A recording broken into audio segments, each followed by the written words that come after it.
নমস্কাৰ বন্ধু বান্ধৱীসকল পুনৰ এবাৰ সকলোকে স্বাগতম জনাইছোঁ আন এটি জব ইনফৰ্মেটিভ ভিডিঅ'লৈ লৈ আহিছোঁ আন এটি জবৰ ইনফৰমেশ্যন আপোনালোকৰ বাবে আৰু আজিৰ এই এডভাৰটাইজমেণ্টটো আহিছে এয়াৰপৰ্টছ অথৰিটি অফ ইণ্ডিয়াৰ পৰা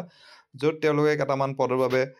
আবেদন বিচাৰিছে গতিকে ভিডিঅ'টো চালে গম পাব কি পদ আছে কোৱালিফিকেশ্যন চেলাৰী এজ লিমিট গোটেইখিনি কথাই ভিডিঅ'টিতে আপোনালোকে গম পাব ইনফৰ্মেটিভ যেন পালে লাইক শ্বেয়াৰ আৰু কমেণ্ট কৰিবলৈ নাপাহৰিব যদি চেনেলটো ছাবস্ক্ৰাইব কৰা নাই আজিয়ে কৰি ল'ব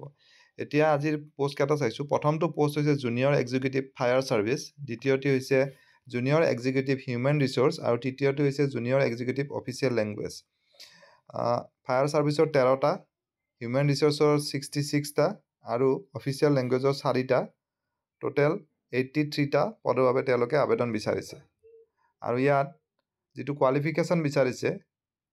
ফায়াৰ ছাৰ্ভিচৰ জুনিয়ৰ এক্সিকিউটিভৰ বাবে গ্ৰেজুৱেশ্যন লাগিব ইঞ্জিনিয়াৰিঙৰ গ্ৰেজুৱেট হ'ব লাগিব ফায়াৰ ইঞ্জিনিয়াৰিং বা মেকানিকেল ইঞ্জিনিয়াৰিং বা অটোমোবাইল ইঞ্জিনিয়াৰিঙত যিসকলে গ্ৰেজুৱেশ্যন কৰিছে তেওঁলোকে এপ্লাই কৰিব পাৰিব এক্সপিৰিয়েঞ্চৰ প্ৰয়োজন নাই আৰু দ্বিতীয়টি যিটো হিউমেন ৰিচোৰ্চৰ পোষ্ট আছে জুনিয়ৰ এক্সিকিউটিভ তাত গ্ৰেজুৱেশ্যনৰ লগতে MBA লাগিব 2 ইয়াৰ্ছৰ আৰু স্পেচিয়েলাইজেশ্যন হ'ব লাগিব ইন HRM বা HRD বা PMNIR আৰু লেবাৰ ৱেলফেয়াৰ তাতো এক্সপিৰিয়েঞ্চ নালাগে তৃতীয়টি পোষ্ট জুনিয়ৰ এক্সিকিউটিভ অফিচিয়েল লেংগুৱেজত এক্সপিৰিয়েঞ্চ লাগিব 2 বছৰৰ আৰু ইয়াত পোষ্ট গ্ৰেজুৱেশ্যন ইন হিন্দী বা ইংলিছ লগতে আদাৰ ছাবজেক্টটো থাকিব লাগিব অৰ্থাৎ যদি হিন্দীত পোষ্ট গ্ৰেজুৱেশ্যন কৰিছে ইংলিছ থাকিব লাগিব ইংলিছত কৰিলে হিন্দীটো থাকিব লাগিব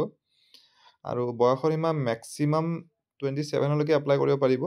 আৰু age per government norms relaxation থাকিব আপাৰ এজ লিমিটটো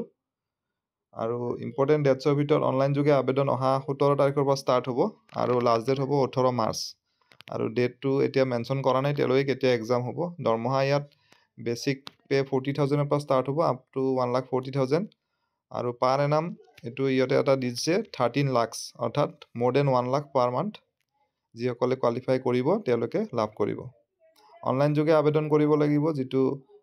এয়াৰপৰ্টছ অথৰিটি অফ ইণ্ডিয়াৰ ৱেবছাইট আছে তাত গৈ পেলাই গতিকে